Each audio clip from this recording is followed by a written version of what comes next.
R.Kelly flew all the way from Chicago to Atlanta to tell a very deep story. Just in case you don't know who this is, he looks a lot different from what we've seen on the internet. This is R. Kelly's brother, Carey Kelly. Thank you so much for agreeing to do this rather sensitive interview. Thank you for having me. Anytime, anytime. I mean, we started off rough. Yeah. But since our last interview, I mean, it was so deep, it ended up going viral. Right. You broke down on camera because a lot of these things you had been holding in that happened or that you witnessed between you and your brother and what he's going through, facing all of these sexual assault allegations and cult allegations and everything. And so I brought Carey Kelly here to talk about the family member that R. Kelly has never mentioned. Okay, Right. he's talked about it sometime, like he's kind of mentioned it here and there. He was molested by a family member. You and I had a conversation about 2 months ago, and you gave me the specifics on who the family member was and the details. It kind of took place, and I'm a molestation victim, so I can understand I was molested by my uncle. But surprisingly, you guys were both, your brother R. Kelly and you, Carey Kelly, were molested by your own sister. Yes. Damn. Okay, can you? We got a lot to unwind here because I want to understand, like, how old were you when this first happened? I was around 6 years old. 6 years old. Now, how old was your sister at the time? Well, she's 9 years old. She had to be about maybe 15. 15 years old. Okay. Now, is she the oldest sibling? Yes, she's the oldest. She's the oldest. Now, and I hate to bring up my molestation, but my molester was an uncle, and he was my babysitter, and he was 19, and I was 6. Was this the same type of case? Was she your babysitter? Yes, because my mom had to work, and she was going to school, to take care of us. So my sister watched us, and my mama trusted her. And I pretty much just was even afraid to even tell my mama. I didn't know if she was gonna believe me. I didn't know how everything would change by me speaking up on it.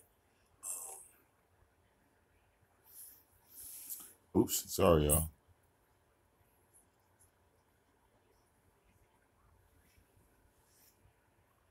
So I was afraid. I was afraid to tell her, and I knew that my sister was the only one to watch us. She couldn't go to work.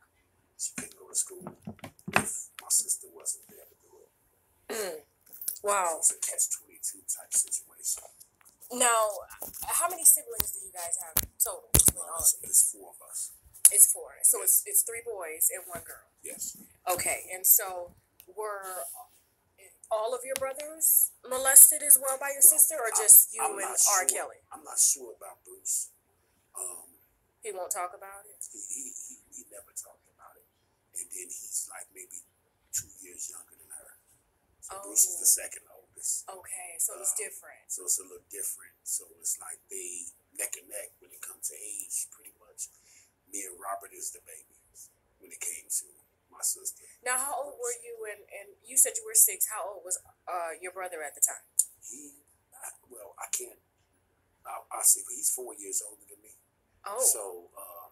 So he was 10. He's 10, somewhere around in that area right there, because I really didn't notice right away when Robert was being held in the house. Oh. So I can't, I can't remember like when that took place, but it had to be probably before I turned 7. I noticed that he was in the house, and I get to go outside now. Now, where was Bruce when all this was taking place? Well, Bruce never stayed in the house. Oh, he was always gone. He was always, no, she would let him go outside as well. But see, Bruce never got in trouble. Like me and Robert, we have done something in my sister's mind to the point where that was an excuse for y'all. You're on punishment, so y'all gotta stay in the house.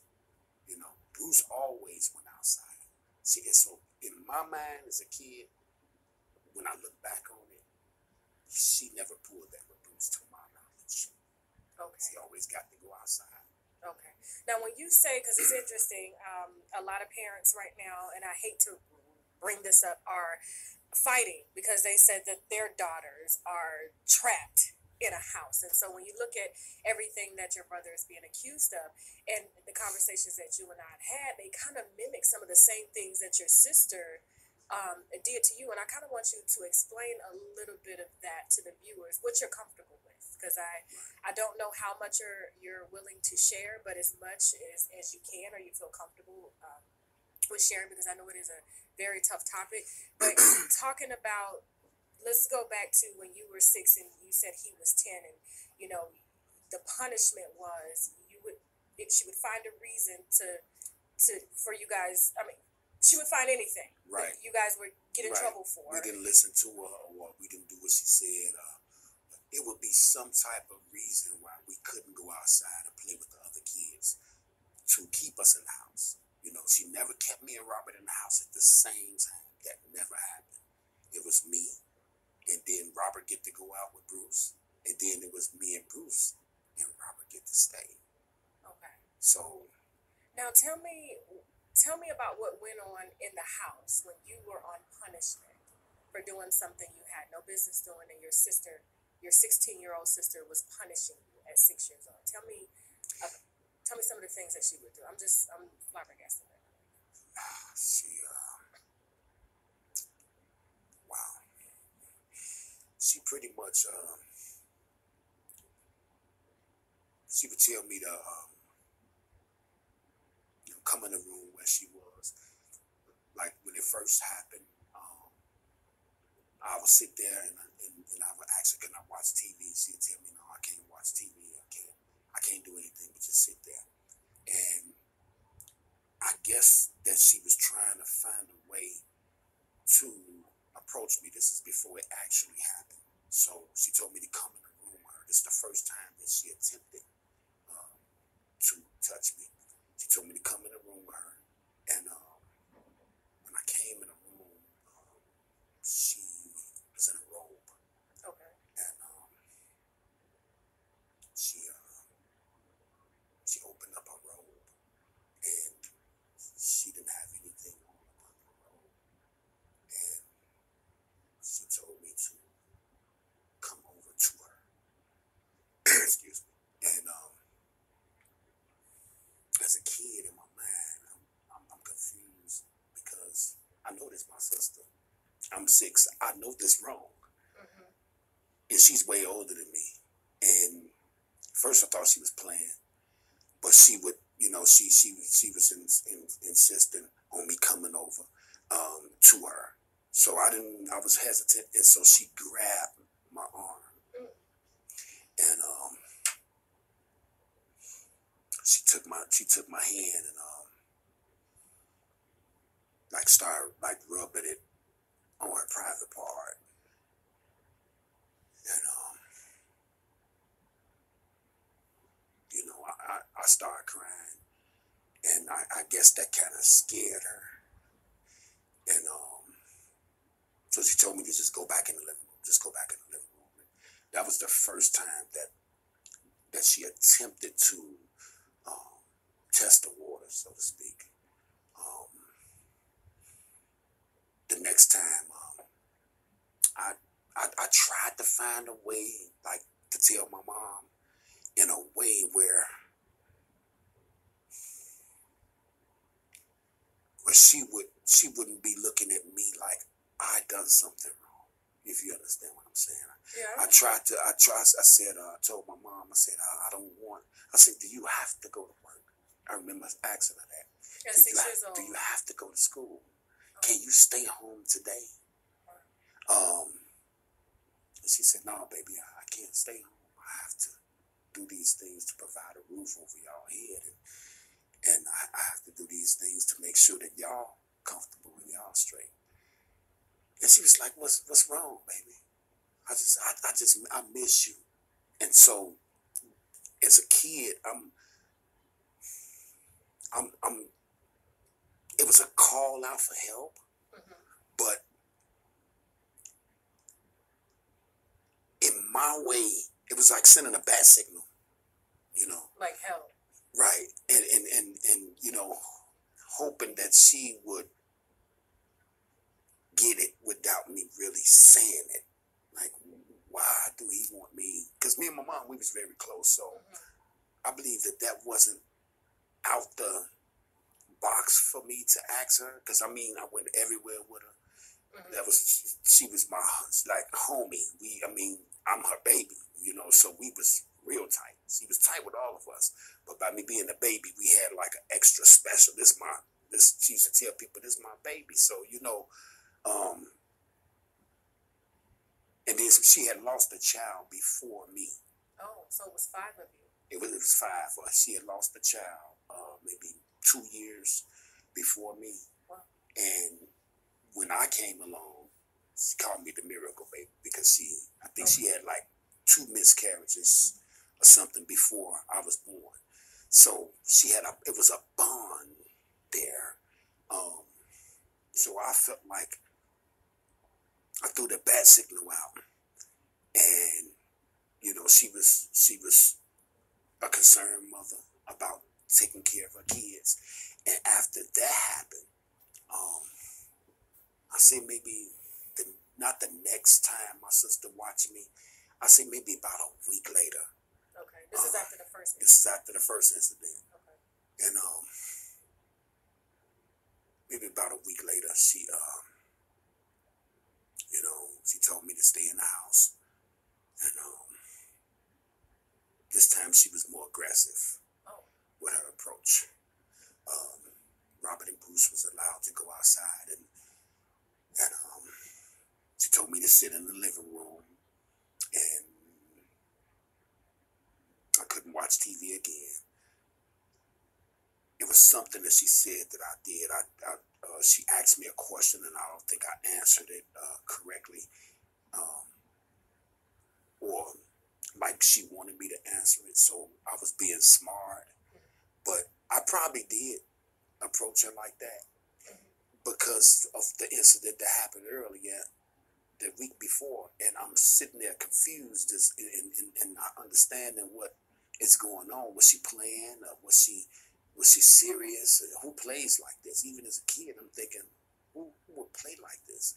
So this time around, she was more aggressive to the point where she just Take your time.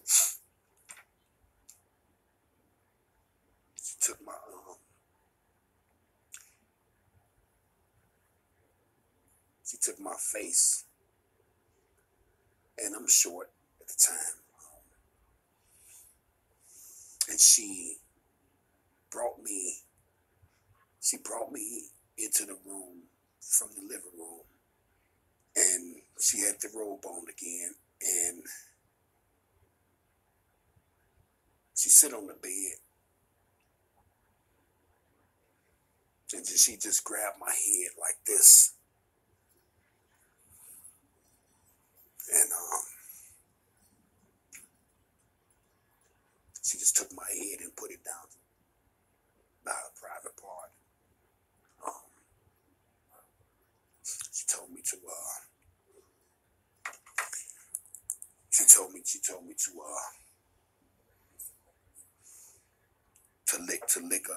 lick her private part. So of course I didn't know what I was doing. At 6 years old. 6 years old, and she was like, stick your tongue out, lick it hard, lick it fast. Instructions, and I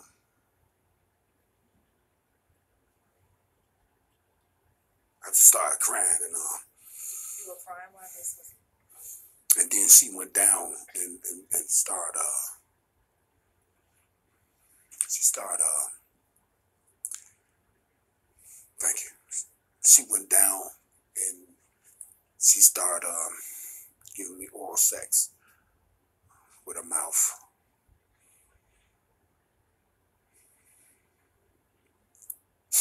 Even as a kid, I'm knowing this wrong, and I'm not condoning this.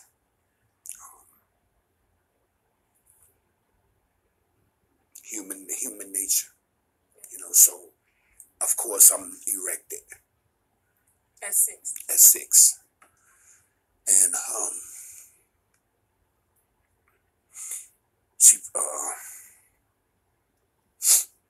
she laid down on her back and she grabbed me. And she tried to like make me lay on her, but I was kind of like fighting to lay on her. So she turned around and laid me down, and she sat on me, and she took her hand and she grabbed my private part, and she put it in.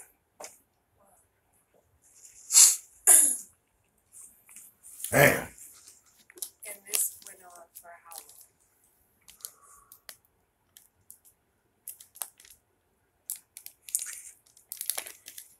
It had to be about maybe 6 years. 6 years. And your mom never. She never knew. Now she's passed. She's since passed away. Did she know before her passing? I never found the courage to tell her.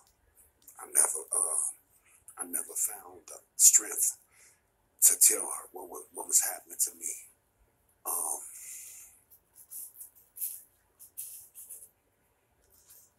I regret that. I regret that now.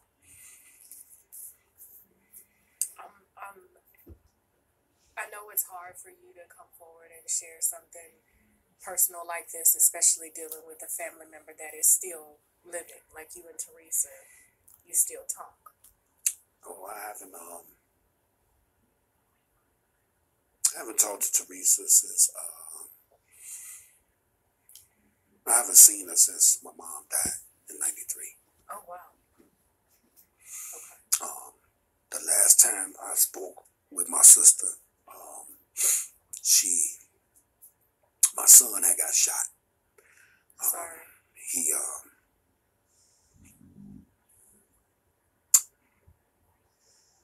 He was trying to rob the barber shop, and this is the guy that been cutting his hair for a long time, so he watched him grow up. So he did what any man would do. He protected his home. He lived upstairs with his family. The barber shop was his business, and then my son came and my other son, and he tried to rob him. Wow. So he ended up shooting him. And so he went to the hospital. He almost died. He had one bullet went through and pierced his liver, and the other bullet pierced his lung. So I was on the news at Christ Hospital because at the time I thought that the police was bogus, and so I involved the media. So when I did that, my sister saw it on the news that her nephew had got shot. My son had me believing that they tried to rob him because he was R.Kelly nephew.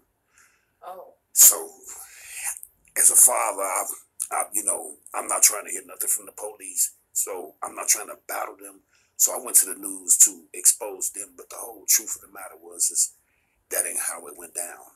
So when it was news coverage on that, she saw it on the news and she actually called the hospital. Oh. And that was the first time that I heard her voice in 20 years, almost 20 years. How did it make you feel?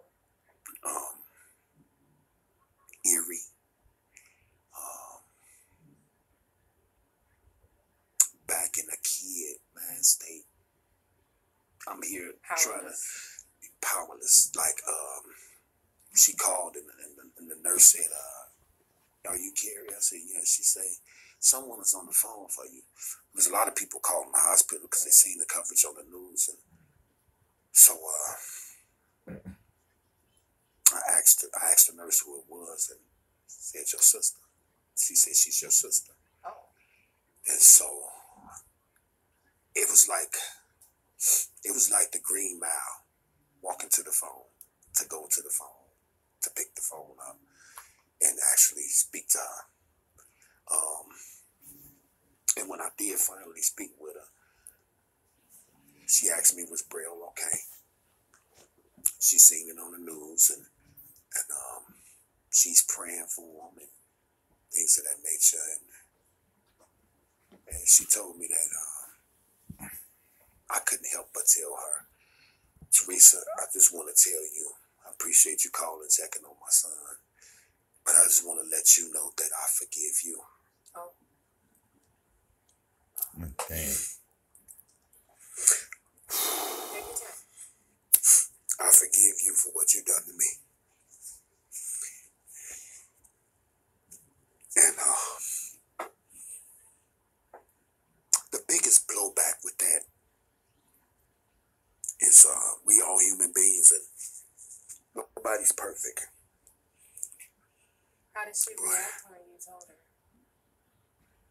You forgive She her? said, I don't know what you're talking about. She denied it. She denied it. She said, I don't know what you're talking about. She said, I forgive you for molesting me as a kid. I remember everything.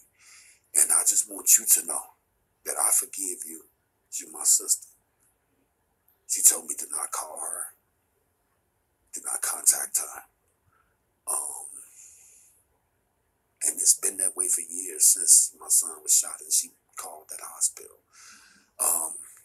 And my thing is, I'm feeling like, I feel like she molested me again. In that moment. In that moment, I felt like it was more mental than physical this time. Because it's almost like my mama's favorite saying was, don't piss on my face and tell me it's rain. Right. You know, if it's piss, I can adjust and adapt to that. The fact that you told me, hey, I did this and I didn't mean to do it. But the fact that she acted like I was having nightmares to get these memories and it never happened. It was all in a dream. Is what it set me back. It set me back because I was at that point where all these years had passed and mama passed on and our grandmother passed on and our cousin Dana passed on and a lot of people that was matriarchs of the family that kept the family together, that taught us to forgive each other, that taught us to love one another irregardless of what we put each other through, because we all we got, they're gone. So at that moment, I felt like they were shining from heaven on me. I took that shit off and I told her I forgive her. And I think it would have helped me a great deal if she would have just said, thank you for forgiving me. And she never did. And how did that conversation? She just hung up the phone after she said, don't contact me no more, don't call me. That conversation went real, it became, actually, I believe, when she told me don't contact her, if my memory served me correctly, I told her that I have to go. I have to tend to my son. Excuse me, I have to tend to my son and see what's going on, but you don't have to worry. I won't contact you. I won't contact you. I won't come to your house. But you never contacted her. She contacted you. Exactly. But the thing of it is that she had some people in the family that's another reason I believe she moved way to Aurora, Illinois, which is like an hour away from Chicago. Okay. To escape her past and the things that she done. So she had some family members that she would talk to every now and then. And then we would get the number before this phone call, before my son was shot, and I would still call because that's my sister. That's my only sister by my mom. And how did you get this number? Like, I'm the one that did something wrong. One thing that I didn't understand about Teresa is that, she said she was in the church and she was into God, and she had to give her life to God, and that's something that we need to do as well. And that's fine, and that's how we was raised, and that's all we know. But what I couldn't understand was with me and Bruce. She would tell us she really didn't want to be bothered with us because we were sinners. We wasn't looked at in a pleasant eye when it came to God and things of that nature. And that was the reason for her doing what she did to you? No, I don't think that was the reason. I'm saying, is that what she told herself? That's what she probably told herself. But I don't think she did it to Bruce. But the thing of it is that really hurt me and really, had my mind going through a spin cycle. Is that she was at Robert concerts. She's saved and sanctified and filled with the Holy Ghost. But she's at Robert concerts. She got the pastor at Robert concert, the whole congregation at Robert concert. Oh. That's okay. Me and Bruce didn't have anything. So we the sinners. And I had a conversation with her. I said, Teresa, I said, so me and Bruce is sinners. That's why you don't want to deal with us. But you at the concert with Robert sing Bump and Grind and Sex Me and front row seats. What's wrong with that picture? We your brothers too, and I believe it was because Robert ended up buying her a house, ended up, giving money to the church that she went to, large denominations of money to the church that she went to, aid and assisting her in different things. Now, I know your brother, especially with all the recent allegations, and the allegations of him impregnating a cousin of yours, of you all. I know he probably views incest very different, but from what we spoke about on the phone, and I know you don't know much, but you do believe that Teresa touched him as well. Yes, I do. Yes, I do, because like I said, I can't say I wasn't there the same time that Robert was there, like in the house where I can actually see. I know what was happening to me. And I know that when I got to go outside, I was so glad. And he couldn't go outside. And Robert mentioned that, I believe, to Bruce, my older brother, and I overheard it. Never brought it to me. You gotta realize I'm the baby. I'm the youngest. So what did he say? I think he was saying that he was bragging about he not a virgin no more. See, for him it was a different ride.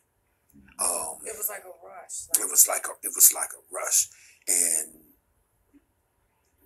they was like talking in codes, but we couldn't go outside beyond the porch. This is in the mind of a kid. We couldn't go nowhere without adult supervision. The only place that he went was in the house when we came outside, me and Bruce. That's so it. You think he actually enjoyed? I think he enjoyed it. Wow. I think he enjoyed it, and that's another reason I believe that they got along after the fact, not just the fact that he took care. I was gonna ask that, like he's buying her a house and inviting the church, and everybody's all kumbaya. Right. And this same thing, but he didn't take it like he was being punished as you did, or being violated or molested. My belief with Robert is that he took it as she opened up a side of him or showed him some things that before any other woman have. We kids. He didn't have. He did, like I say, he couldn't go nowhere without my mama knowing. We didn't have girlfriends, but we can go and, it's like everywhere we went, there was an adult supervision. This shit is So crazy. someone is, unless an adult sit there and watch them do it, you understand? So it's like he never was. She was overprotective. Our mom was. So we pretty much had an adult watching us. We couldn't go outside the porch because it was even stuff happening back then. Even if my mom was there, she would make sure we don't go out the gate so we could play, but we have to be within eye distance of her. So it's just different. I believe it's different with Robert because that's what probably made him the monster that he is today. And you think your sister definitely opened that gate? I believe she opened up Pandora's box, and with that and the different effect that it had on him and me is he liked it. I didn't. I hated it. I still hate it to this day. Now, I've spoken with a few of the victims, and they've talked about a lot of the control that he has. I mean, even K. Michelle recently came out and spoke about how he likes control. Like, he likes to order the women around and give them specific instructions on what to do to him to please him. And when you talk about how your sister did you and how she was, in control and gave you specific instructions, it makes sense as to this possibly could have happened. And this is where he got his training, and he is using these same tactics to manipulate, to control, to molest beyond. And thank you so much for coming forward to share this, because I mean, it is interesting to hear him in numerous interviews speak about the molestation, and he kind of talks about it from a point of view as if it bothered him, as if it hurt him. But listening to your story and how close him and Teresa were, and maybe still are. I mean, him buying her house after she molested him. It's interesting how just everything turned out. And I think it makes more sense now. Now, I mean, there's other things that we will talk about later, as to what actually I think could have helped fuel his fetishes, and that's something we'll talk about at a later date. But I mean, looking at everything that's going on with your brother now, do you think he would ever stop or get help? Well, they say the first step to recovery is admitting. And Robert, he's not going to admit that he needs help because in his mind, he thinks that everybody else has the problem. Just like your sister thought that you had the problem when you told her, I forgive you. Right. And that's what I noticed about people in society and in this day and age. If you really just sit back and think about it, it's not just my family. It's just people, as a people in general, we messed up. I would get mad at you because you realize that I'm trying to play you for a fool. So I'm going to get mad because you realize that. And because you realize that, I ain't cool with you no more. In other words, long as I'm playing like a fool, everything fine. But the moment that I say, hey, the moment you say, you know what? I think Carey is, he's taking advantage of me. And I'm going to put my foot down. And the moment you do that, I get mad. that's how that's it's like that's the situation with people, especially people with power, people with money. They feel like, you know, this person do this what I want, that person do what I want, this person do what I want. What's the problem with you? Why you don't do it? Why you not bowing down to me? Why you not kissing my butt? Why you not you know? And that's what I believe fueled the separation and the hatred with Robert with me, because I'm the baby brother. I supposed to be looking up to you. and I did at one point. For years, I used to take his demo tapes to school and let people hear him, and they laughed at me. He ain't gonna never make it. He ain't never going nowhere. And the man, I don't know why you believe in him. I dealt with the scrutiny and the pain and stuff from my peers in high school, laughing at me. I was a big joke. So, because that's how much I believed in my brother. So when he made it, you know, he still got the accolades. He still got the, hey man, I'm proud of you. Man, I look up to you, man. You my favorite artist in the world. He still got that from me because it was warranted. Although he was sleeping with children. No, I'm saying in the beginning, okay, when he first made it, okay, everybody proud of him. He pulled it off. He made this happen, you know, and that's when we noticed the change. We noticed the change right away. We noticed the change in his demeanor, his attitude, and different things on. If things didn't go this way or go that way, we saw a whole nother person. But I was proud of him from day one. And when the moment that I said, hey man, I don't know about that, I ain't even feeling that, that's when everything went downhill. Because I spoke out to him, you know, about different things.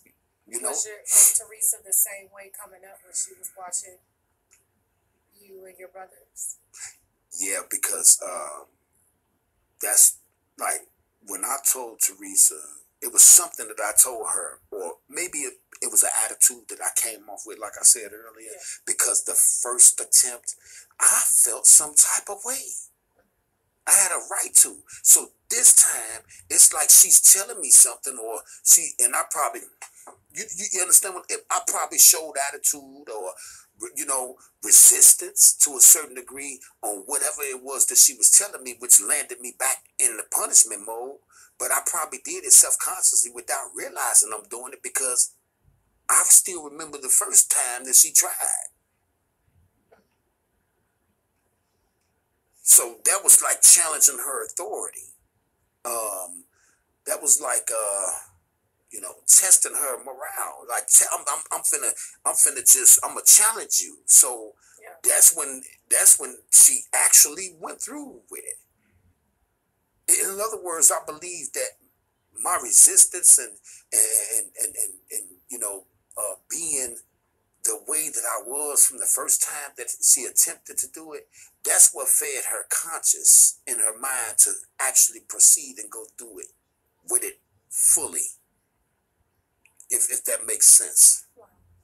If your sister is watching this interview right now, what would you like to tell her?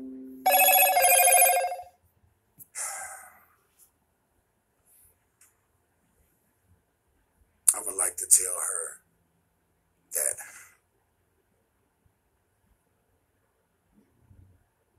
God sit high and he look low. And that we, as people, no one is perfect.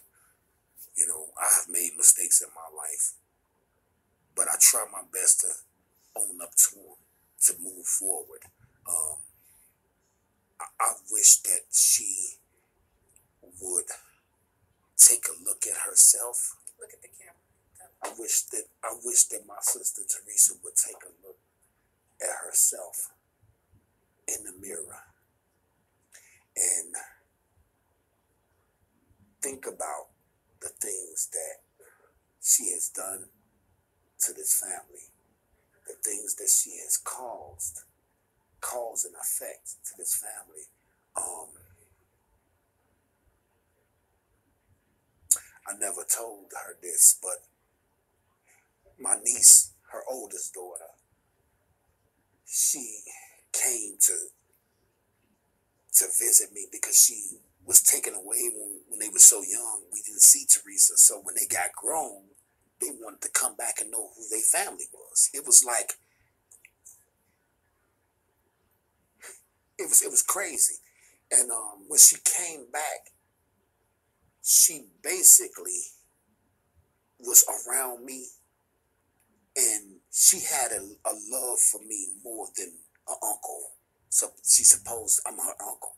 And I had to tell her, Teresa, you don't know this. I had to tell my niece, you don't supposed to love me like that.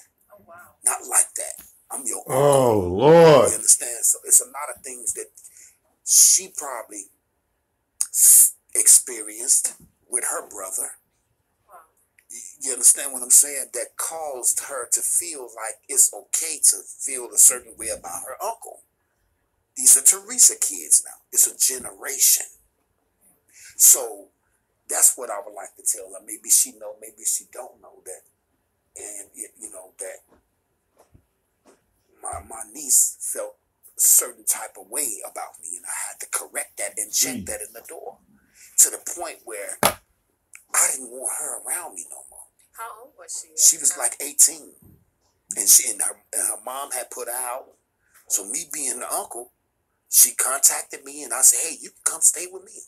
I'm not going to see you in the streets. I don't want you out there doing the wrong thing, you know. You can stay with me until you get on your feet. And when she came to stay with me, I moved out where I was staying at because I felt uncomfortable. Wow. This is my niece. Wow.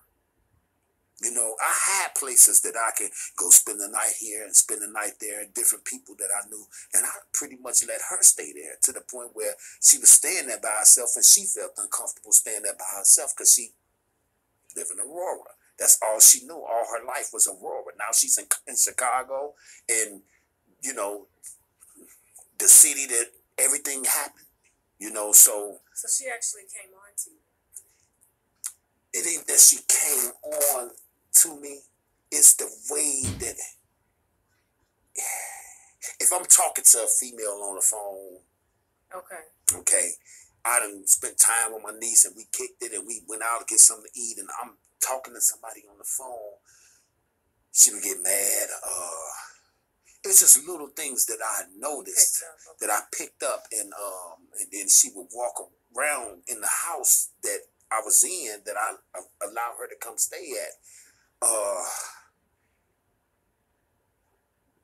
like I'm her boyfriend. I'm not supposed to. You need to put something on. You know, different things that I'm your uncle, but let's get one thing straight. You really don't know me. I haven't seen you since you was a baby. Wow. So I'm doing this because I'm your uncle, and say your mom and your dad put you out, and I got a place for you to lay your head. I don't want to just see you in the streets and something happens to you. Then I'm not holding that, what I feel toward my sister, toward her child. Wow. That's what I'm saying. And you felt that same. And I felt the same eerie. She told a cousin of ours that her brother touched her. And that's what made me, I knew that something wasn't right. And then once we parted ways, she told another family member that her brother, which is Teresa's oldest son, touched her. Oh, wow. So now it comes back to me like, okay, I knew what I was feeling. It was off. It wasn't right. It didn't feel right. And I'm like, man, I feel sorry for her, because she truly, ain't no telling what went on in my sister's house, because I know what she done in our house. You understand? So it's very painful. So basically, it's like a lot of things that our mom taught us and used to teach us. what you put out there, it comes back. Whether it be if everything has a cause and effect. If I just go out and I just start taking people's lives, somebody gonna take my child life. Somebody gonna take my life. That's how life goes. And so that's the understanding that I got from that after seeing what was going on with my niece. Like, This was karma. it's karma. Is there anything else you would like to add before we end this interview? You've shared a lot today. I would like to add that a lot of people out there in this world, they judge me. They misunderstand me on purpose. But what I'm saying is clear as day. They couldn't walk a mile in my shoes, Tasha, without dropping dead. The only reason that I'm here right now on this earth and here and have the strength and the courage to be able to come forth is because of God. The things that I've experienced, most people would be on drugs, like my brother Bruce. He couldn't take it. He went to drugs. That was his number. Me, my faith and being able to stand up for what I believe is right, because that's how my mama raised me. The only thing that I have is her teachings and what she taught me. And that's what keep her alive in me. And that means a lot to me. So a lot of people judge me and they don't say, hey, you know what? If my brother or my sister was a famous superstar, and these are the things that my family actually went through, I would actually feel where he's coming from. Everybody want to look at it as hate, and everybody want to look at it as jealousy. Everybody want to look at it as snitching. Everybody want to, and that's crazy because I want to say one thing. Years ago, when I had a videotape on Robert Sylvester Kelly, I did not. I was my brother's keeper. I said, man, you got a problem, man. You need to get some help. You too big, man, to be dealing with all this, man. Dude, do you realize who you are? As love, but I got the hand back like Cain and Abel. So people start spreading rumors and saying that I'm jealous. If I was jealous, I'd be rich right now. I'd be rich right now. I had a tape that I'd be rich right now. So people can miss me with all this crazy stuff because, like I said, they're not in my shoes. They couldn't put them on. They won't fit them. So you're here to basically try to put an end to what your brother was doing. Because I recently heard a source that's been who's been in contact with him that he's willing to release the girls and go to therapy if he is not charged. That's the deal that he made in preparations of trying to go to Africa and live in Africa. And what do you think about all that? Just hearing. Well, I mean, me say that. My thing is this: if the authorities make a deal like that with him, they crazier than a fish with titties in a thong in a strip club. So you believe your brother needs to go to jail? I believe that something needs to, even if it's not jail. Okay, if he's going to get help and he's going to release the girls, what about all the pain and different things that you cause? You just doing this to appease the authorities. You're not. It's not sincere. That don't sound sincere. He really need help. He really needs help. He needs help, and it needs to become sincere from his heart. He need to want help, not get it because somebody else say you should, because you ain't gonna gotta go to jail if you do. That's crazy. That is crazy. I agree. That's real crazy. I just feel like, it's a lot of families that has been torn apart behind this. This is I'm talking about lifetime stuff that people have to take to their grave that they have to deal with mentally. Right. He owed an apology to the world. It's more than just saying that, okay, he's gonna take care of this, he's gonna take care of that. It's not gonna help other people that has been through the things that he has putting people through. It's not. You don't feel it's enough. I don't feel it's enough.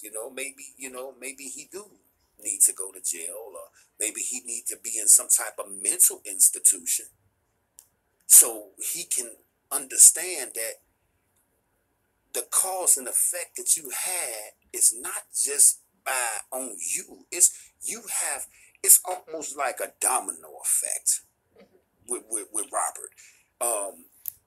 Once you put the blocks up there and then you tip it over, it's gonna knock down every domino that's in the line of those dominoes from the beginning. Those dominoes need to be picked back up.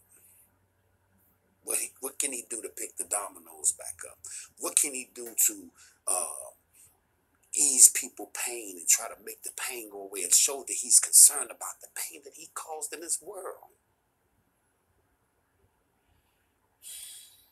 With his family, with his mom, her legacy. What about her legacy? Why can't you say, hey, my mom didn't raise me like this, y'all? She raised me, in the church. She raised me not to be perfect, but she raised me to be a young, perspective, young adult, a person that give respect to people and treat people accordingly, how they want to be treated. That's how we was raised. That's her legacy. We wasn't raised like this. And I'm going to keep saying it until I'm gone. Now, have you spoken to any other family members about what you said today during this interview? This is going to be the first time they hear about this. Well, I spoke to family members about, my niece, the little things that I thought that was off when it came to her being and having a relationship with her uncle, like a relationship with her uncle supposed to be. But you've never spoken about what Teresa actually has done to you. So this is... Well, I mean, I didn't speak to it. I didn't speak about it in depths. I let my family know that she touched me. She molested me. But to go into depths with them, I never went into details like that, because when they tried to pull it out of me, I wasn't ready. I just Bruce know. I brought it to Bruce by him being my big brother. I couldn't bring it to my mama. I brought it to a cousin of mine. But I didn't go into details. Okay. But because at that time that I was ready to speak on it, I still felt like I'm gonna be judged, and I was a kid, so you gotta, So I just pretty much it's a lot going on, Tasha, and God ain't happy.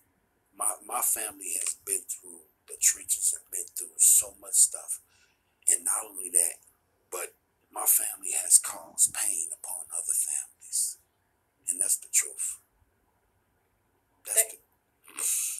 Thank you, Carey, for sharing this story. No one is, you've spoken about it briefly on your audiobook. You released the name, but as far as going this deep, you haven't, and it takes a lot of courage to do that. And I know that you probably... Now, I want y'all to peep something, right? Now, you want to hear something crazy, right? Because, a part of you says, this is some really wild, fucked up shit. And there's a part of you that might say, well, maybe this nigga's lying. Well, as the king of trolls and the king of the sector, I'm here to get to the bottom line. And I'm here to tell you that we got evidence that R.kelly ain't lying. How about that? we got receipts. See, because we already know that Kelly and R. Kelly don't get along. All right, they pretty much can't stand each other. But see, here on social media, in the world of social media,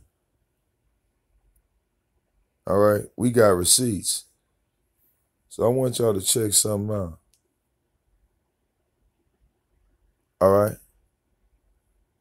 Here was a report where R. Kelly was saying in 2016, y'all see that?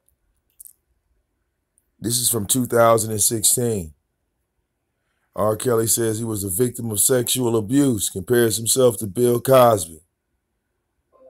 Let's take a listen. Magazine did a very in-depth article on R. Kelly. Unfortunately, I read it. Long. You read it? Unfortunately, all right. I'm gonna give you some highlights from this article because R. Kelly won't answer a lot of questions about certain things. Right. Now, for this story, R. Kelly, according to the writer, agreed to speak about his whole life without restrictions. He said we met 3 times over 3 days in his hometown of Chicago, and it talks about him being young and not being able to read. He said other kids could read, other kids could write, other kids could spell, they could do math. I felt like an alien. I felt like an outcast. I felt like, what is going to happen to me? My mother couldn't answer it. My stepfather wasn't really interested in it. He said I was the dummy. He said he did try, and he describes what happened when he would try. He said, I would always hear scrambled music like an orchestra going off that didn't know what they were doing. It was so confusing. It was like violins playing, I Believe I Can Fly. I Believe I Can Fly. The bass is playing When a Woman's Fed Up, and the guitar is playing Bump and Grind. But he said he reads better now because of his daughter. He also knows how to voice text, so he can voice text and say whatever he wants that way. Hey, I just want you to know R. Kelly voice texting isn't reading. Now, he also talked about being sexually abused when he was younger. He mentioned it in his memoirs, Solar Coaster. He said he never told anyone at all about it until it came out in the book. Now, he said there were some premature sexual experiences he had. He said he was approached by a trusted family friend who was a man who tried to persuade him to masturbate him for money, and he refused.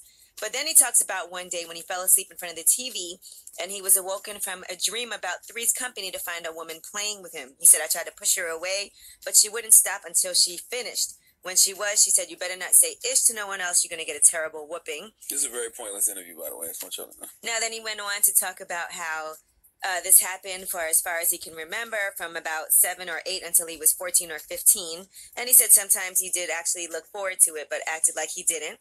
He also talked about Aaliyah. Whoa. That's a receipt. That receipt from 2 years ago matches up with Kelly's receipt about being in front of the TV. You see, the part of this story that matches is the TV, about them wanting to watch the TV. And she saying, well, they couldn't watch the TV. Both of them bring up this television. Both of them confess, and both of them agree that he enjoyed it. I saw someone earlier in the chat room write, well, there's no way in hell he could have enjoyed being molested. Well, according to him, he did.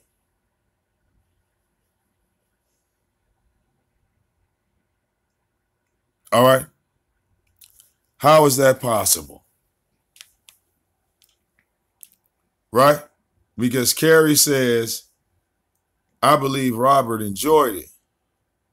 And here he says in his memoirs about dreaming about Three's Company to awake to a woman on top of him. It wasn't his mama. He's got 1 sister and 3 brothers. And this went on between ages 7 to 14, something he looked forward to, unlike Carey.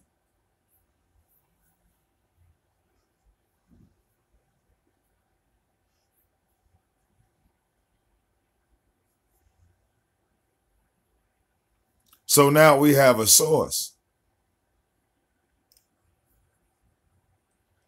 Now we have a source. All right.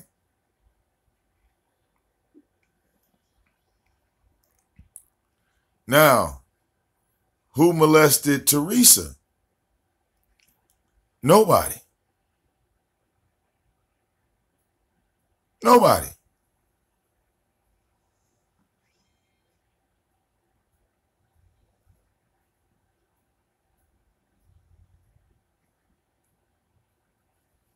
Think about it. Nobody. Why would R. Kelly enjoy being molested? Anybody care to answer that question?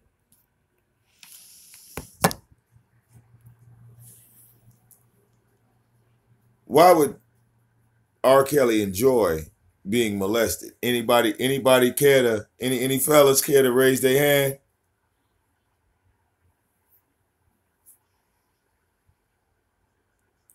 You got two boys. One clearly does not want to do this. The other, all right, the other went all the way in. All right.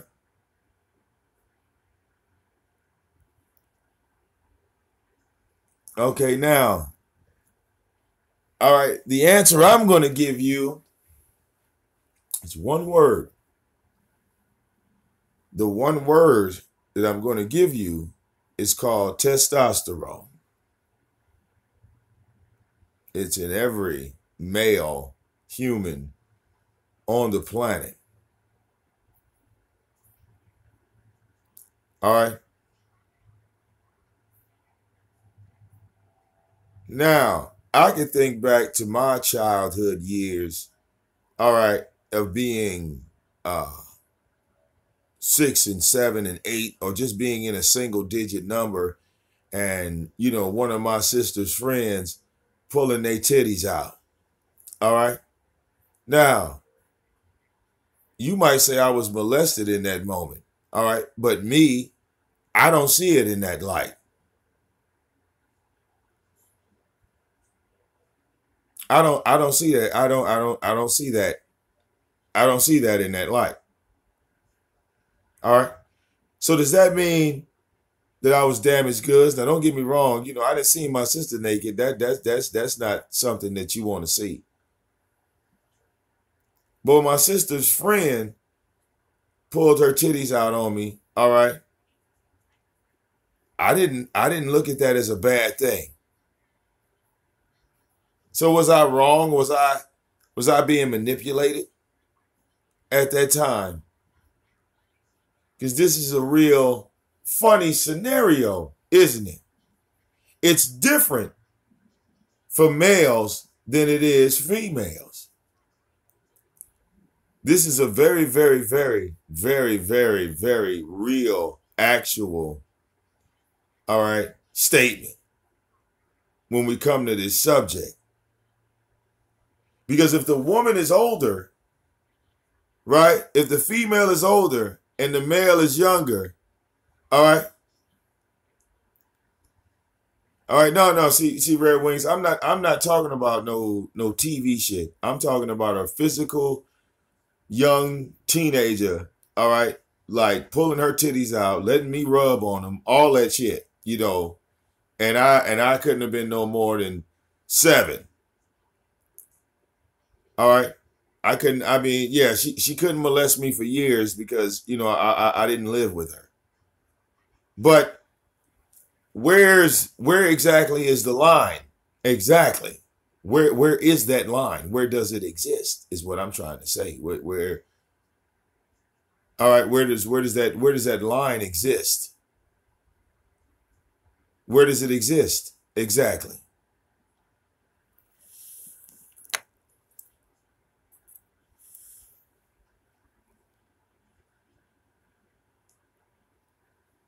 I mean, I was around 6 or 7 years old, all right, when I got these girls pulling their titties out, letting me rub on them, and this, that, the other, all right. I mean, call me crazy, but you know, I look at that as like a personal highlight moment. You know, that was the first time I actually interacted with some titties. You know, I had to be somewhere around the first or second grade. I knew I wasn't gay, but you see, like I said, it's different. It's different. See, a woman would look at that situation and say, well, Vic, you were being molested. But I grew up fucking women and never look at that as a, you know, and like, you know, I didn't get attracted to, you know, teenage girls because I was touching on titties as a child. Like, you see what I'm saying? Like, it didn't affect my psyche to the point where I said, oh, you know what? Well, I'm only going to reach for the titties that I felt when I was 7 years old. It didn't have that effect. Like, I hear all these stories sometimes and say, well, you know what? You know, when I was a child, you know, I mean, now look, being touched on by a family member is just disgusting. I mean, that's horrific. All right. So we're not talking about that level of it, but exactly where is the line? Exactly. Where the fuck is that bitch? Because the majority of men, if they're honest with you ladies, the majority of men, if they're honest with you women, okay, every guy, straight man on the planet has felt on some titties and ass cheek and rubbed some pussy lips that they wouldn't touch on or whatever. Okay? If they just gonna be honest with you. Every man has done this as a child. Every man. All right? Some of these little niggas that felt up they first cousin, second cousin. Where is the line?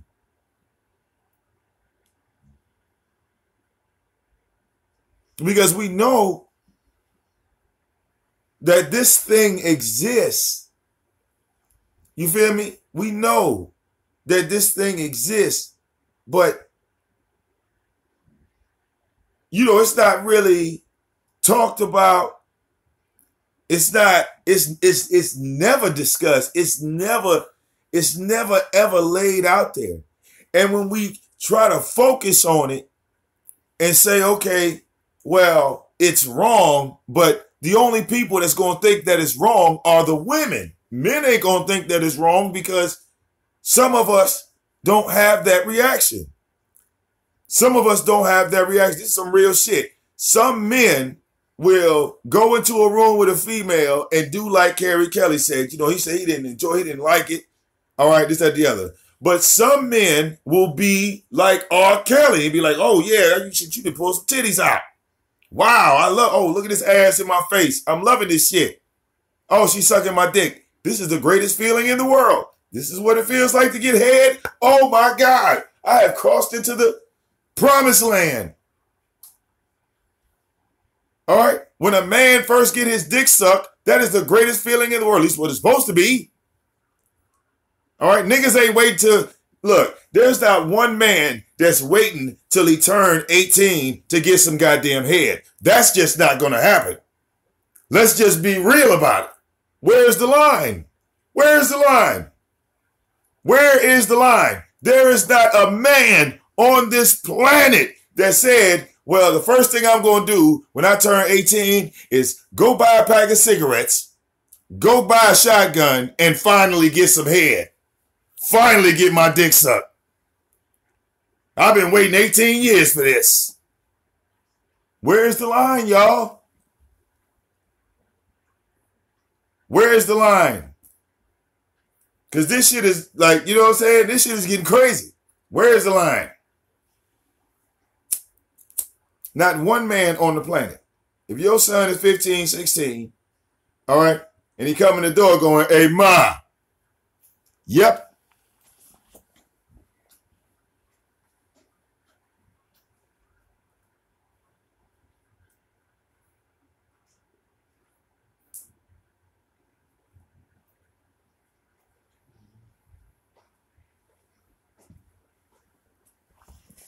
Yep.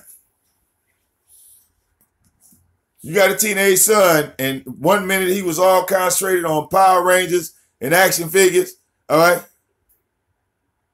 Right. See, Dub the Great, when you think about it, Dub the Great, majority of us were all fucking 13, 14, 15. Hell. All right. Feeling on titties and ass. Hell, a lot of us were in our fucking single digits. All right. And guess what? If we were 5 and 6 and 7 as boys, all right, the girls that were 5 and 6 and 7 didn't have titties and ass. All right, they didn't. They didn't. Okay. The male child molesters are already put out there, but the female child molesters, like the word female child molesters, hell, that shit really like that's a phrase that don't even really exist.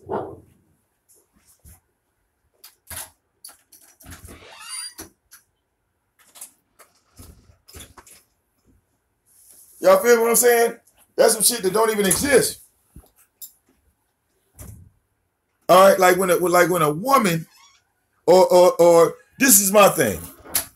If you as a male, right, us as boys, if we get a chance as children to feel on a teenager or a grown woman, that's not something that all of us look at as a bad thing.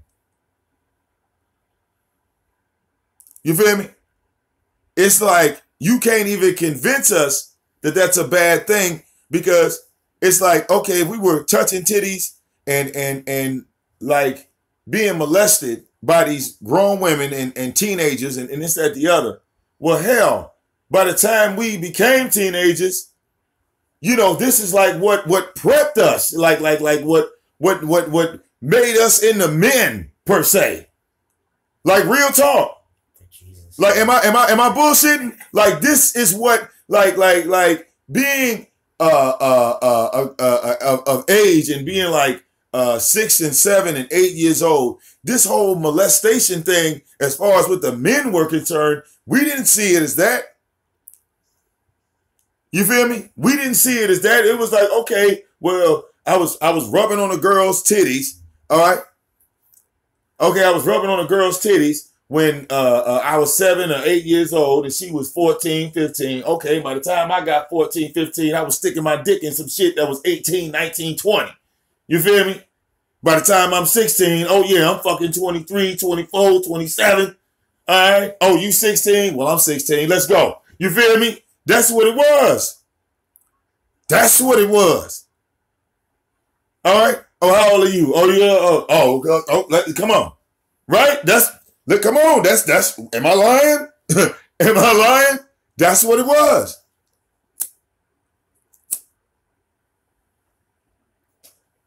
That's what it was.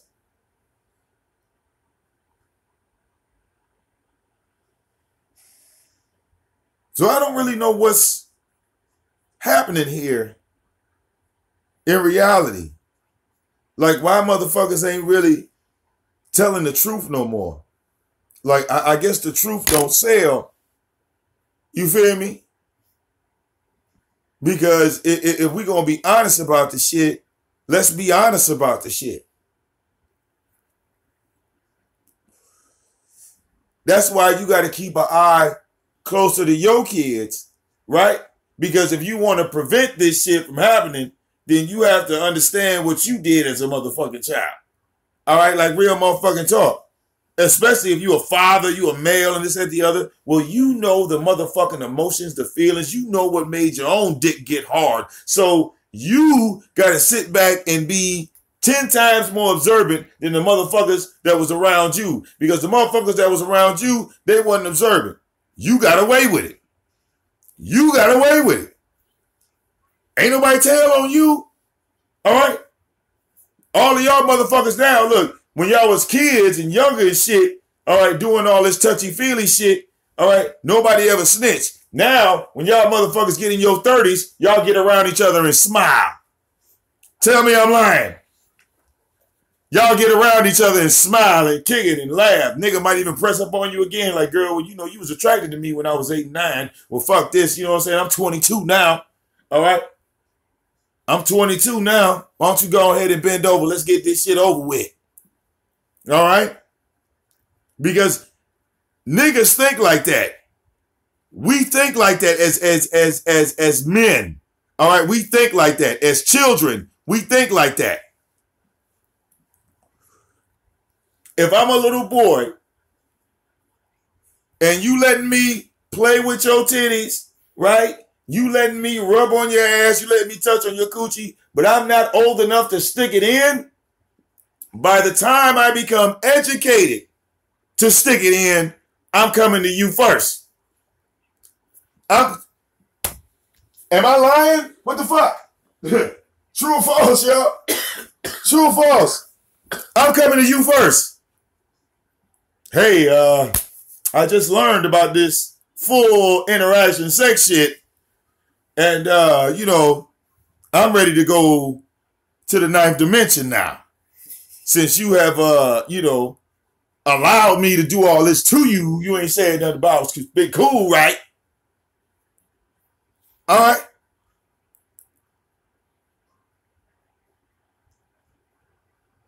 Majority of little boys that so-called get molested or however you want to word this thing, because men do not think about it that way. All of these teachers that got caught from fucking their students is because the goddamn students was recording the shit. They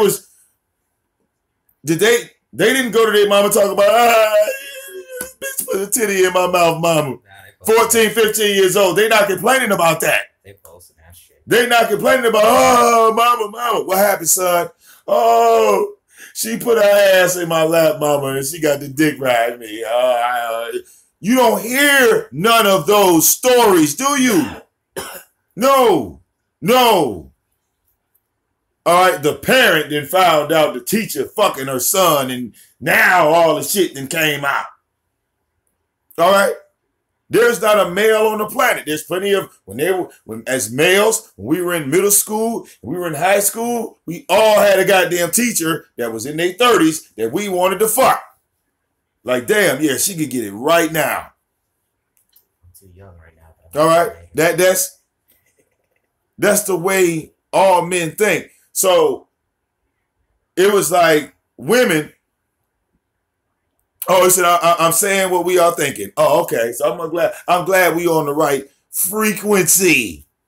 I'm glad we on the right frequency, because it's like there's a level of dishonesty here. And see, if we don't address the dishonesty, we cannot establish the line of what's right and what's wrong. See, and that's the problem. The reason why we can't establish this line of who's right and who's wrong, because there's too much dishonesty on the goddamn line.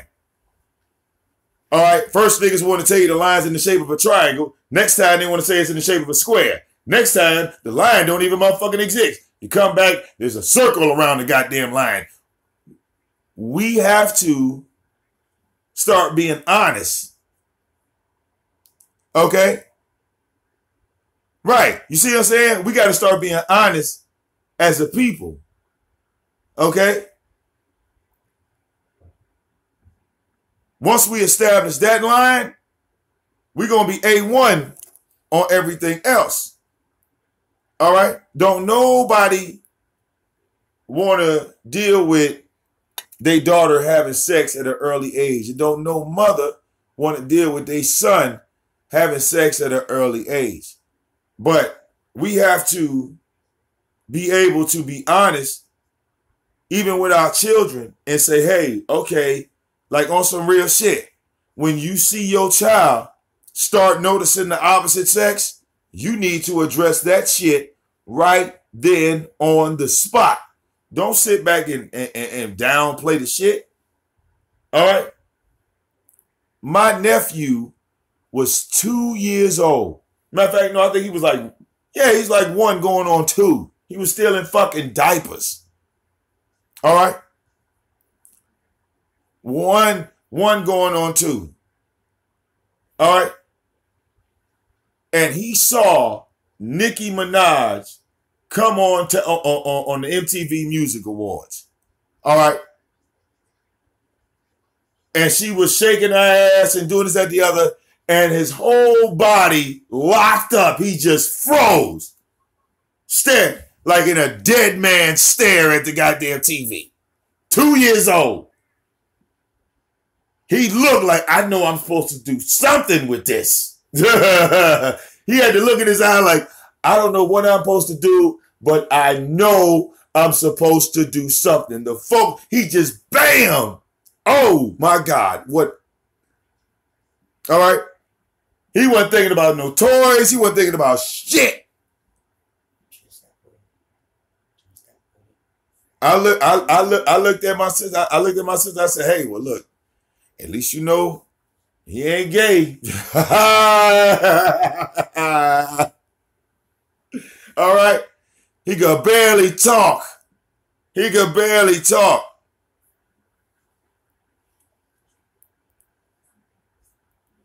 All right. It's called testosterone. It flows through every male on the planet. All right. Every male on the planet. I've said this for years. I said that all men are primates on this planet. All men are primal at the end of the day. All right. We have a primal way of thinking. All right. And when it comes to the opposite sex, all right, it becomes very primal. Okay. Now, I want you to think about R. Kelly, all right, never having a chance in hell.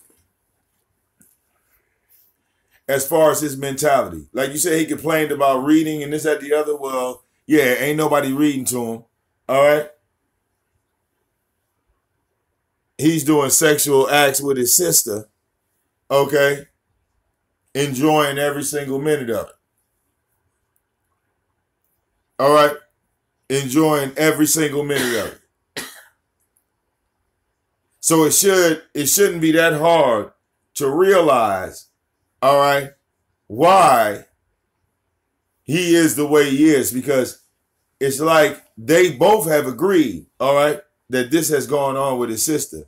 So his sister turns around and becomes not only his sister, but his very first girlfriend, his very first wife.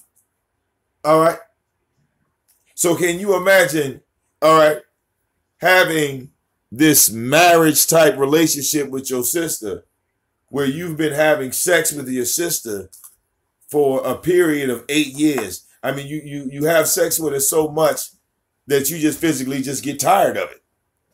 You feel me? Because that's what happened. At the end of the day, it was like, well, you know, we've been fucking for 8 years. All right. I'm fucking these dudes. You fucking these chicks. We might as well stop fucking each other. It's getting a little boring. All right. You might have, you know, that's how it ended up.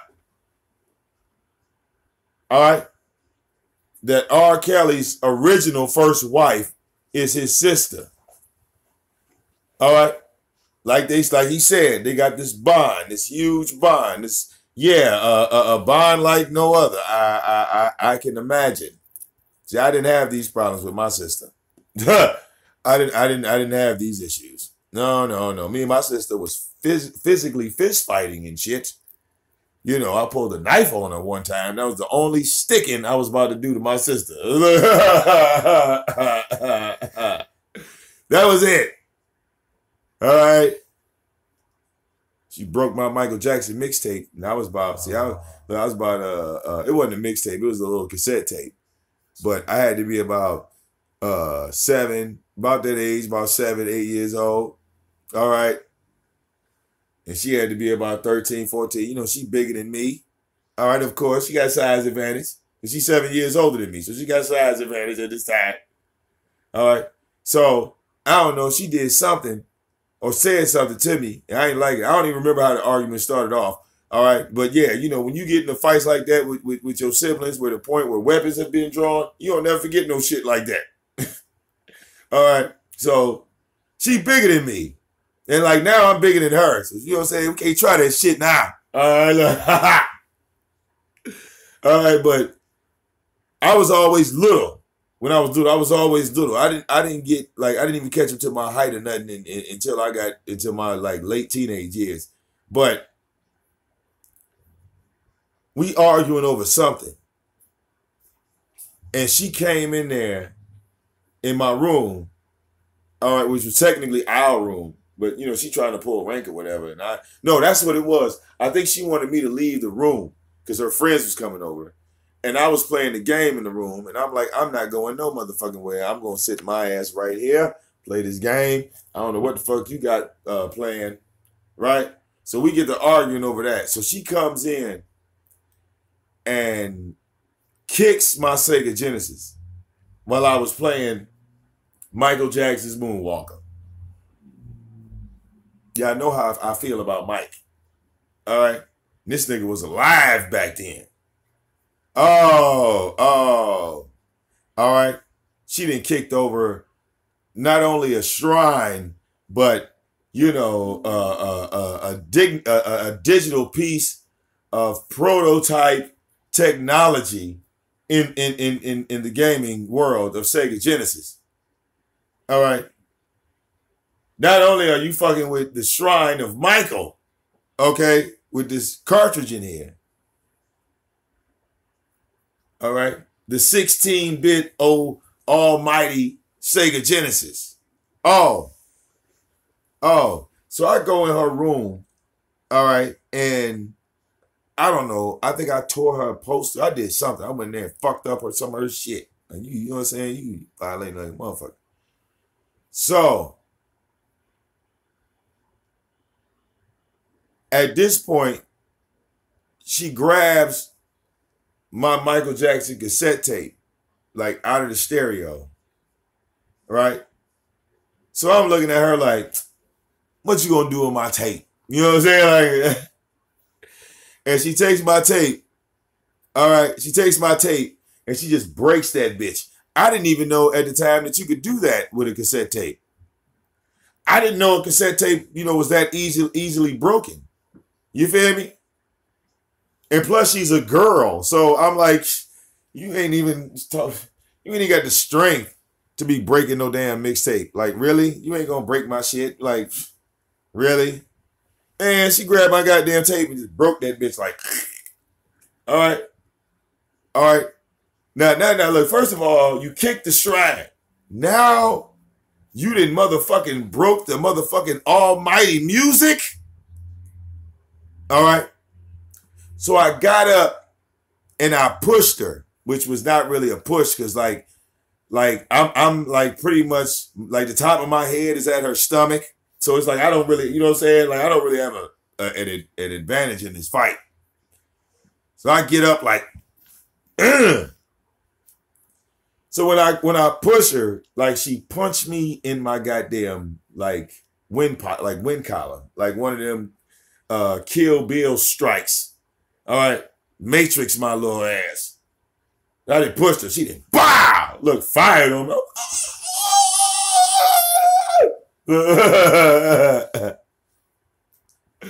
All right. She hit me one of them goddamn.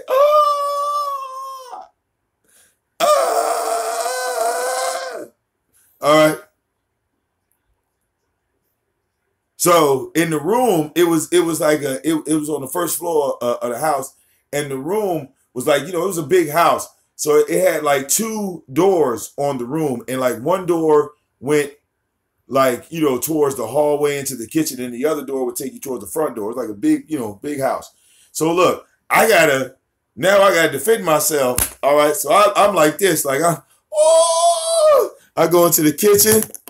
All right, I come out. And I like she's at like the one door. I didn't slid out the other door to make it to the kitchen. So when I make it to the kitchen, she turns around and comes out that back door, and she's like right there in the hallway. So I'm like, come on!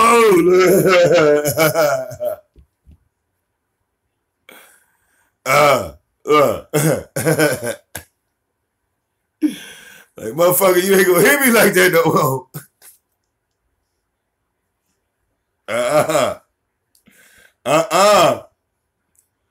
Okay. So she turns around and she like, I'm telling mommy. I'm like, I don't care. Look.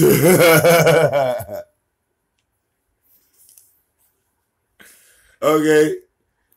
That was the type of sibling interaction we had as kids. I don't know what about all this sexual shit, touching and feeling and rubbing and fucking and licking and this, that, the other. No.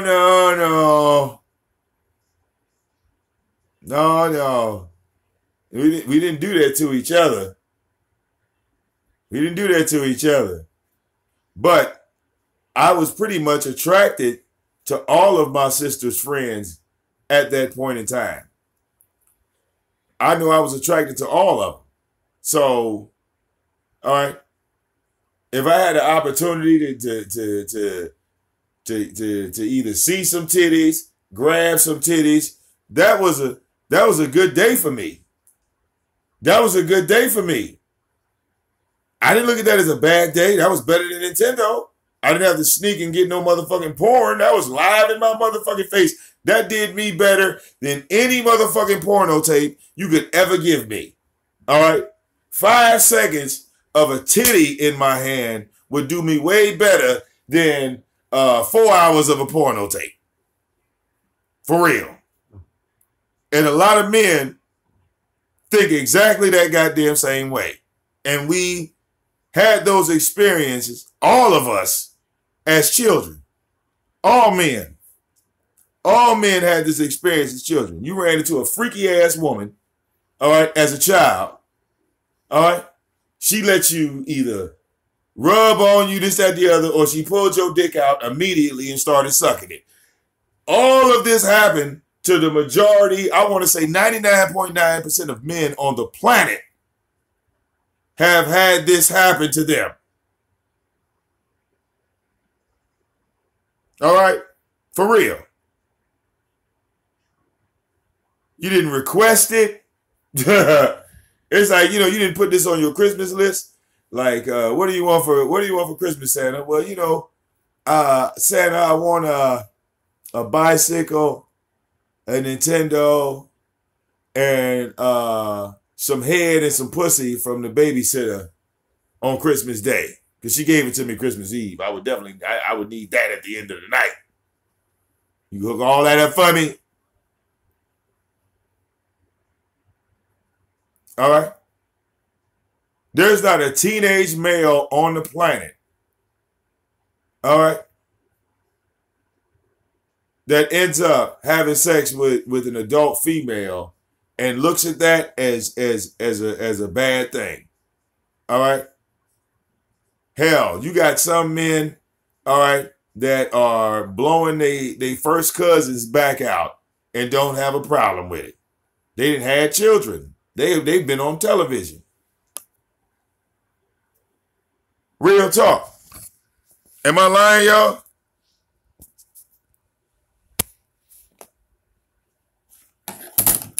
Like, who you fucking? Oh yeah, man. I'm you know what I'm saying? I done hooked up with Tamika.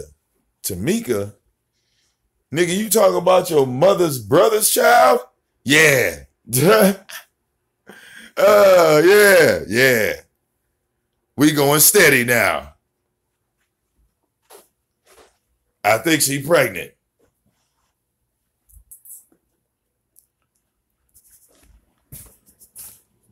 The fuck? All right? If y'all want to throw R.Kelly under the bus, make sure you throw Elvis Presley right next to him.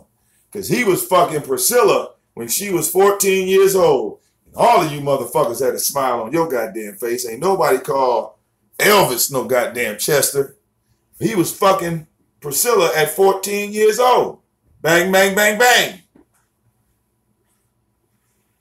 Mom and Pops knew about it. Who had a problem with it? You ain't nothing but a hound dog.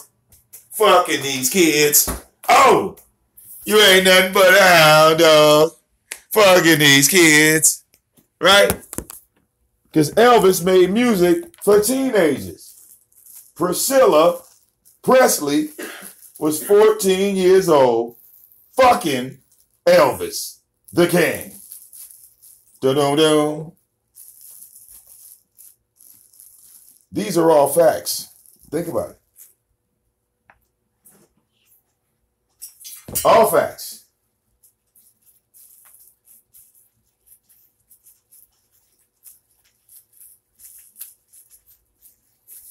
Okay? Yikes. Society, y'all. Very, very weird culture. Very weird culture.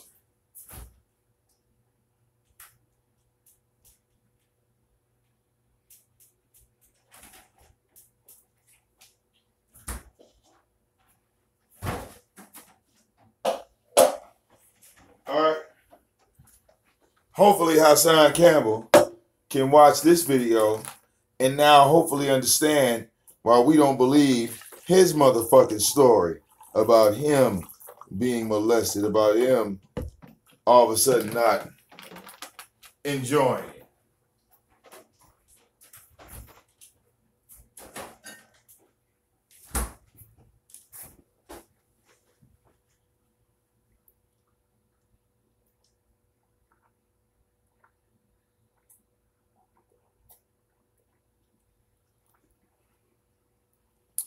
All right.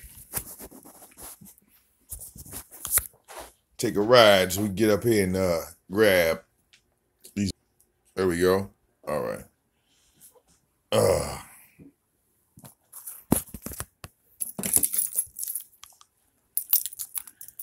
Oh, let me see if I can get this dog on camera.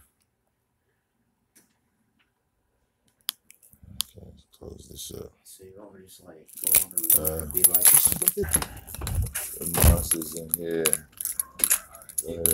All right, bro. Yeah, man. Should I be back in 20, 30? Rain. All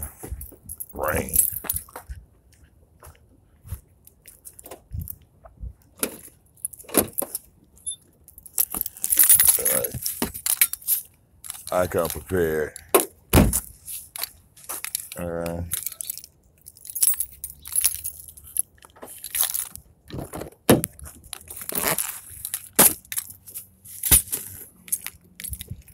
Have your umbrella on deck.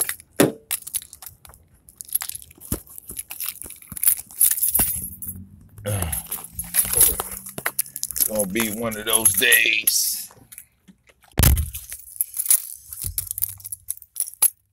Definitely a little wet out here.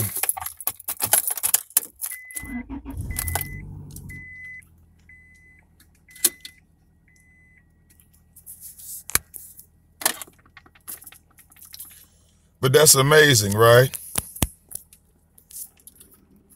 How you got all these women out here saying, well, R. Kelly did this to me, and I was a teenager, and I was a teenager, and I was a teenager when all that happened to me.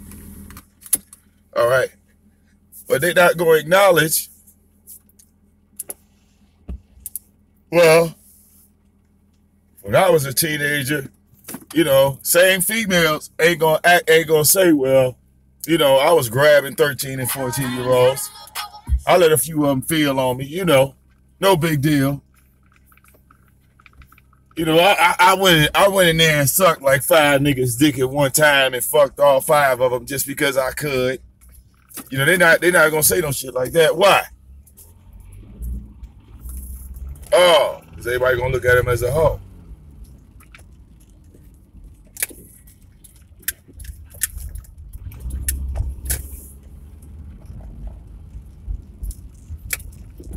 See, a female, right? She can pull some shit off like that.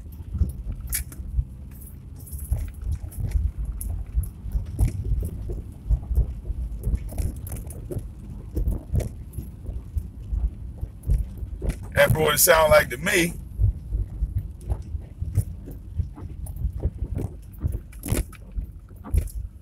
Is that you had the sister, right, who probably went into puberty, start getting horny, right?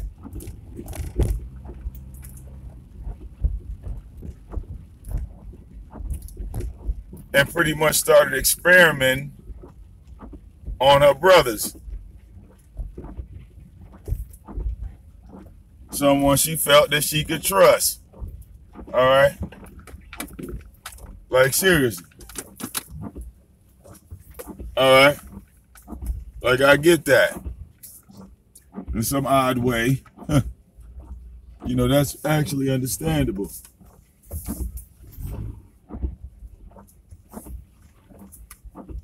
Because women can be like that. We're not going to flex. Let's be real. All right? Real talk.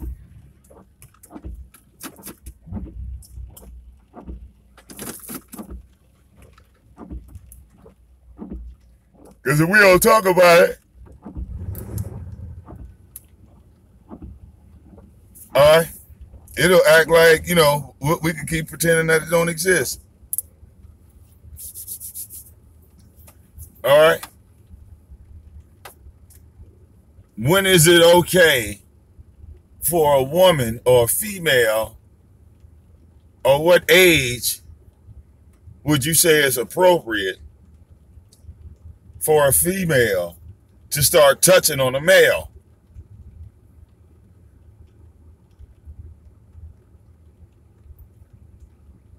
Because you do have those incidents where men jump on women. Well, we can't pretend like the women don't jump on the men.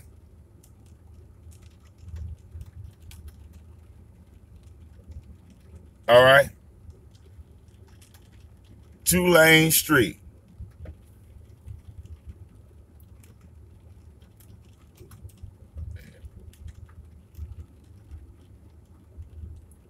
Yeah, it's all messy out here, man. 2-lane street. Oh, that sucks. They go like that. There we go.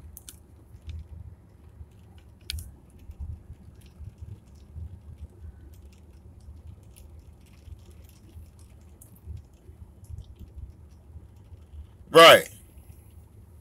You didn't see age. All right.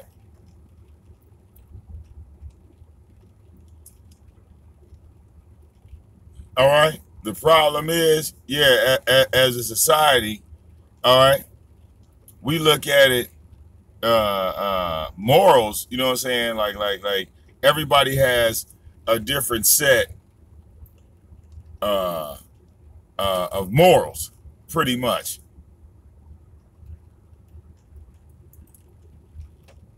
But it's like the animal instinct that's inside of every man, right? It's like we all have like every man has a preference, all right?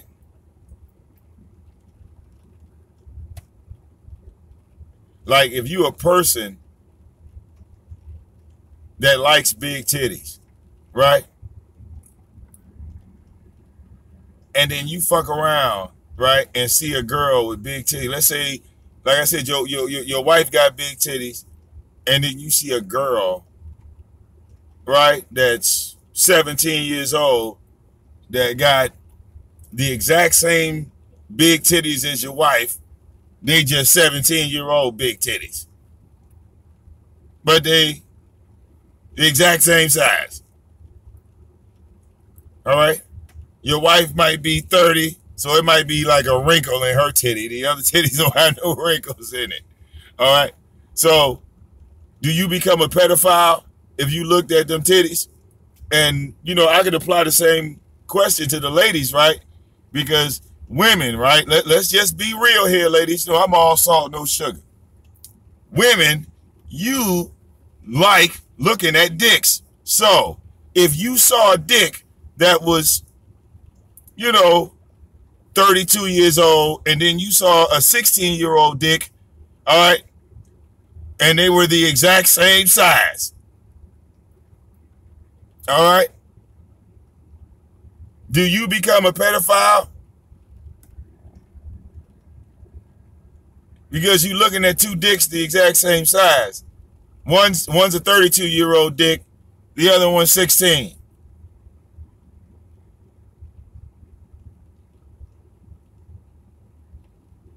And you look at that dick and say, wow, that 16-year-old is amazing. Yeah, he walking around with that package. Do you become a Chester at that point? You feel me? That's once like I said, that's once again, where's the line? Where, you know what I'm saying? When do you go, oh, you know what? That was going too far right there. Oh, you went too far at that moment. You feel me?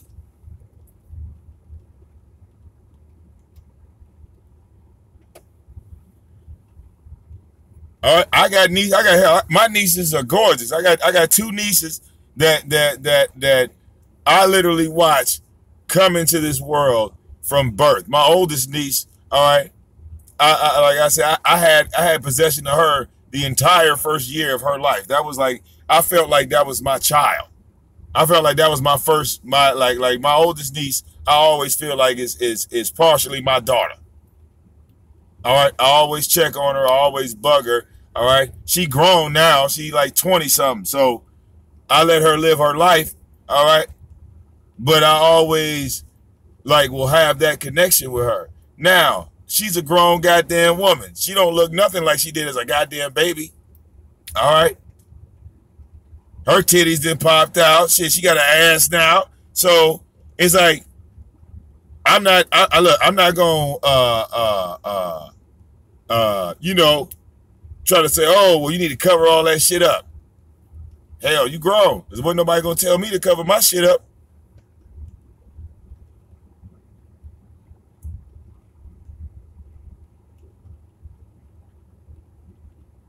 You said you never dated your age. Damn it. Oh yeah, this chat room is weird.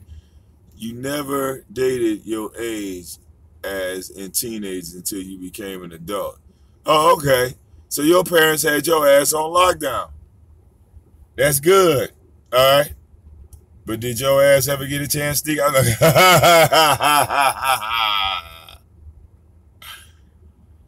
Like, well, there was this one time I let a nigga go ahead and play with the left titty. I'm not even going to flex on that. All right. I just gave him the left one. He was holding on to the left one. And I said, hold on, somebody coming. Take your hand down, nigga.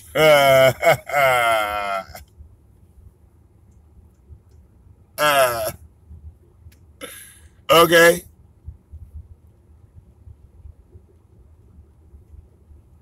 See, I think if more people were just to be honest with it, okay, that if you were somewhat of a person that people felt like you were attractive, motherfuckers started touching on you. Motherfuckers started grabbing titties, ass cheek on some low-key shit. Hell, like I said, in some cases, it might even been your own cousin and your uncle and your aunt.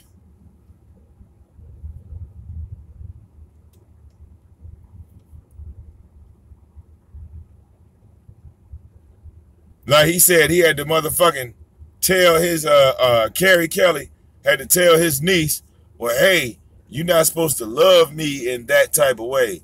Like, now, see, that right there, that's some creepy shit. Because it's like to look at a generation where a woman is what would be considered the molester. All right? She becomes like that curse of that generation. Like she put it in her brothers, right? And it's more like putting a demon in somebody. Like, you know what I'm saying? Like she put it in her brothers. All right. And then it started to trickle off into her kids. Okay. But then you use the church as a cover up. Yeah, that's all right, that's beyond. All right. And like I said, after not just hearing Carey's side, but hearing R.kelly's side. All right. Like this was something that goes on inside the black community and in white communities too. It's it's not a race thing when it comes to sex. When it comes to you know, hormones starting to kick in. Hormones is colorblind. All right. Hormones is colorblind. See, I remember, like me, I'm attracted to all females, but it's something about a light-skinned woman, you know what I'm saying, that catches my eye over anything. Like I could be looking at all time, like it could be a badass brown-skinned chick in the room, but for some strange reason, them goddamn red bones, good Lord, I don't know. Look, all right. Hell, I done hooked up with some dark-skinned chicks at one point in time in my life. I mean, chocolate like dark as night. All right. And they were fucking gorgeous. Bodies perfect. They look like motherfucking real life blow-up dolls. Like somebody had crafted them when they took off their clothes. Some of them dark-skinned chicks, you'd be like, oh my God, who created you? All right. Like Jesus. I did not know you looked like that under your clothes. Oh my God.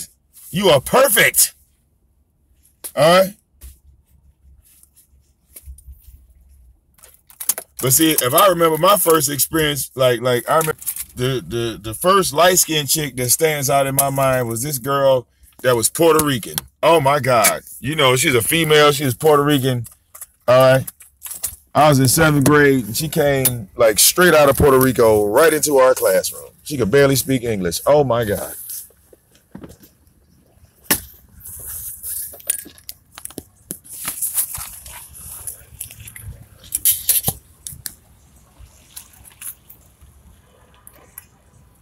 All right.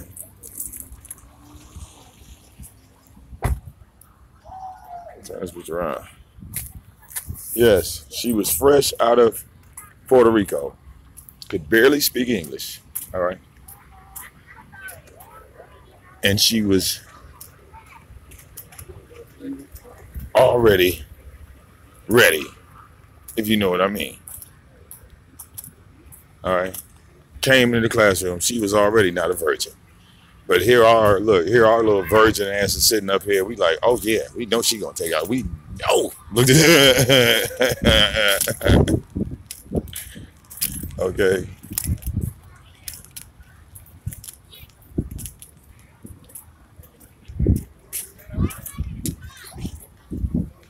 Shit.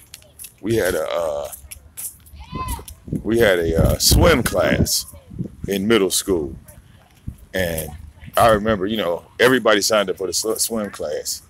All right. And yeah, when she came out there in that damn bathing suit, it was over with. All right, talk about a whole goddamn classroom of men all wanting to be her partner. Like, yeah, we gonna sit over here. All right. Real talk. All right.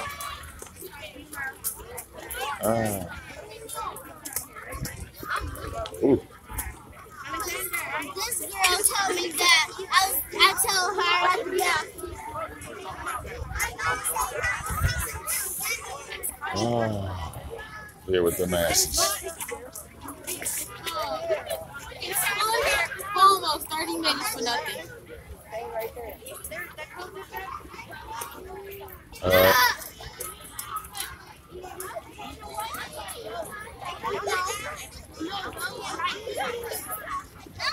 Oh, my daddy got a big gun. Ooh.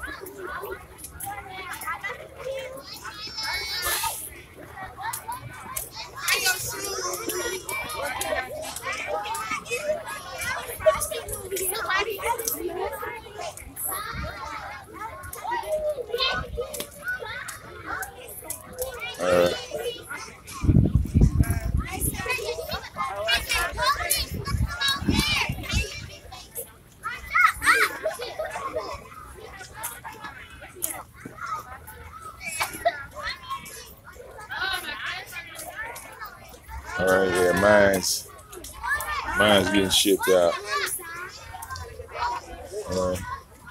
Surrounded right now. Very, very, very, very chilly.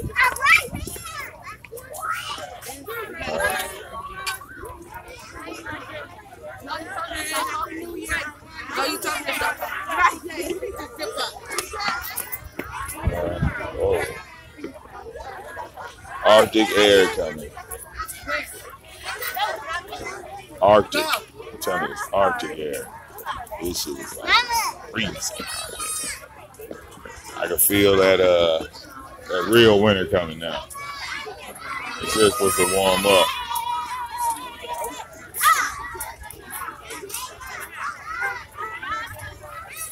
But feel the real winter coming now, y'all. We're moving forward. Stay in the back of the building. Okay, see you later. Oh, Hold on for 1 second. all right. Buckeye, where's your mama at? Okay.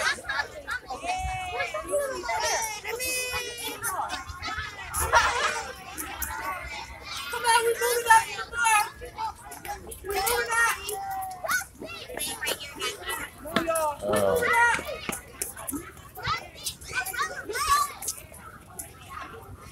Hello. Really go. Justin!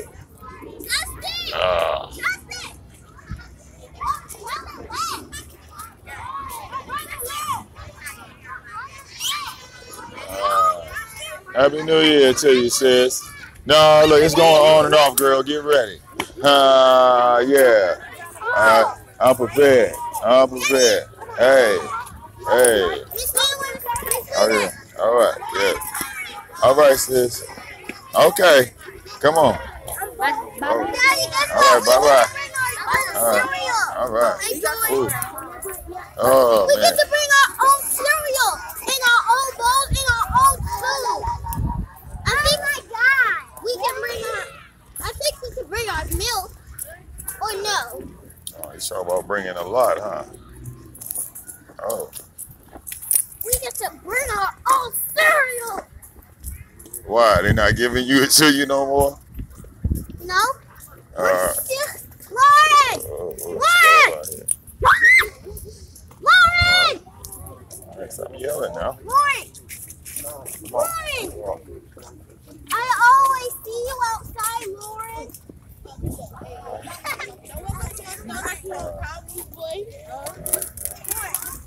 I always see you outside.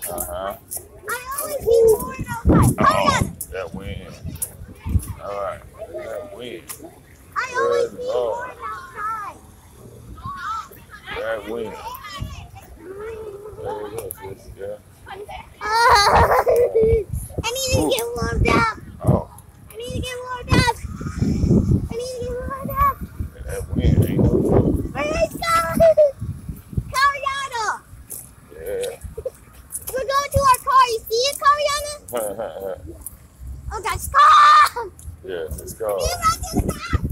All right, well, still ain't open. What's you running for? All right. Oh.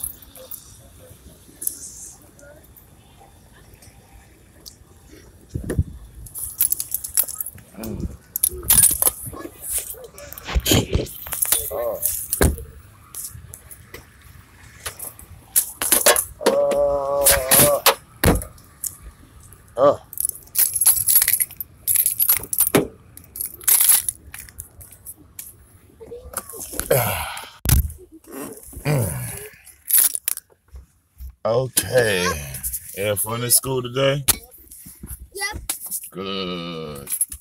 Buckle up, man. Put your seatbelt on. Oh my gosh. We get to bring our own cereal. All right. I'll take the weather over the Klan. I will. Sorry, y'all. No offense, people down south. But y'all know the Klan down there. All I'll deal with the weather. Hey guys, guess I'll what? deal with the weather. Guys, guess what? What's I that? get to bring my own cereal, my own spoon, my own bowl.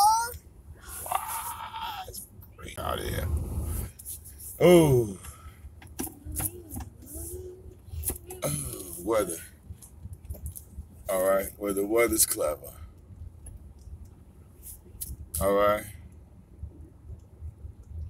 So, what to do? I'm gonna eat Scoop some of up. my cereal at home. All right, scoop up the wifey. Get through this horrible traffic. All right, and we'll come back with another live stream. All right, it's your boy Ray Demond. Catch up with y'all in a second.